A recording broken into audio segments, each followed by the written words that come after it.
Dr. P here again and again, risking repeating myself somewhat, but I want to talk about a fundamental question in making up levels and adventures. That's open worlds or sandboxes versus setting up a path the players must follow, which is often a story, also called linear adventures or on rails.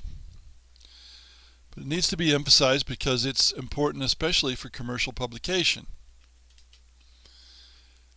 When D&D was first published in 1974, players generally preferred to make their own way. The player pool was not all that large and many of them were wargamers. They wanted to control what happened to themselves. Now we have a much larger player pool, especially for video games, much broader player pool, and many players like to have their hands held, to be told what to do in effect. They're happy with that. Now I'm the old school, I don't understand that, but that's the way it is. We have the paradox that open worlds are now much more practical in video games than they used to be.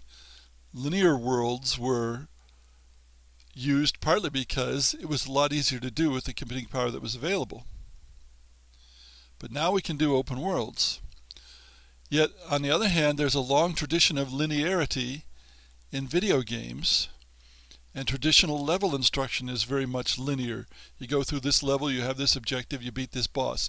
Then you go to the next level, you have this objective, you beat this boss, and so forth. So there's a dichotomy here. What do you do as somebody who's designing a commercial product? Many of the old school tabletop guys still want the open world, but they're likely to be quite a minority. The very nature of how levels are created in video games tends to lead to linearity, but many people praise open worlds. What do? You must know your audience. That's always important, but it's especially important now, and you must recognize that you are not the audience. What does your audience want? Now, I've passed on some expert advice in this class, and often the experts give advice that implies linearity. For example, make sure the player always knows where he's supposed to go. That sounds very linear to me.